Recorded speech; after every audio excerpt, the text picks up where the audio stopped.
Episode 8, the Fueling Series. When the body stops compensating. Many people tell me the same story. I've always eaten like this, and it never used to be a problem. They're not lying, and they're not imagining it. What changed wasn't the diet. What changed was the body's ability to compensate. In early adulthood, your physiology has a remarkable capacity for tolerance. It repairs damage quickly. It buffers poor signals. It absorbs metabolic stress without obvious consequences.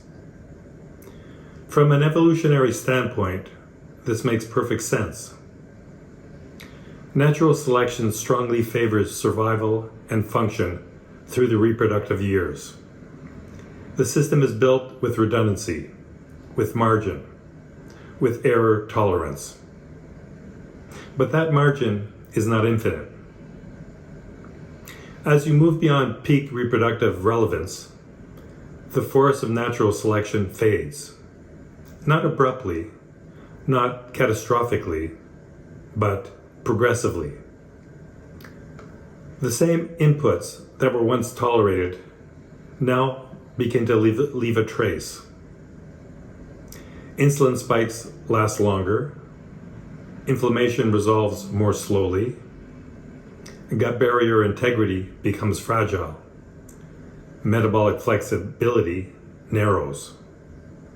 Nothing broke, the buffer simply ran out.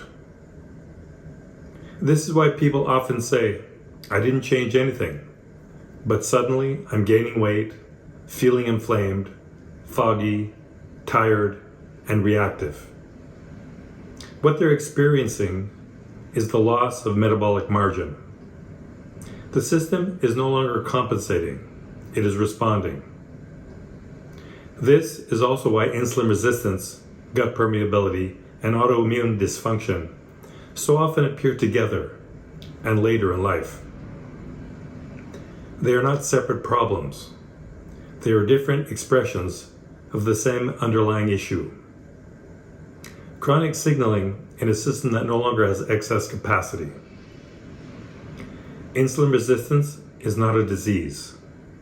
It is a defensive adaptation to repeated glucose exposure.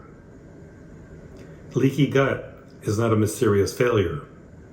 It is what happens when the intestinal barrier is asked to process signals it was never designed to handle continuously. Autoimmune activity is not random. It is what emerges when immune tolerance is overwhelmed by persistent inflammatory input. For years, the body tries to manage this quietly. It diverts resources, it compensates, it adapts. But eventually, adaptation becomes limitation. The system shifts from flexibility to protection. And this is where most people get stuck, because they interpret this shift as betrayal. My body turned against me. My metabolism is broken. I just have bad genetics. None of that is true. The body is doing exactly what it is designed to do: reduce exposure to perceived threat. The threat is not calories. The threat is signaling. This is why moderation often fails at this stage. A system that has lost its buffering capacity does not respond well to mixed signals. A little glucose, a little inflammation, a little gut irritation, repeated daily, keeps the system locked in defense.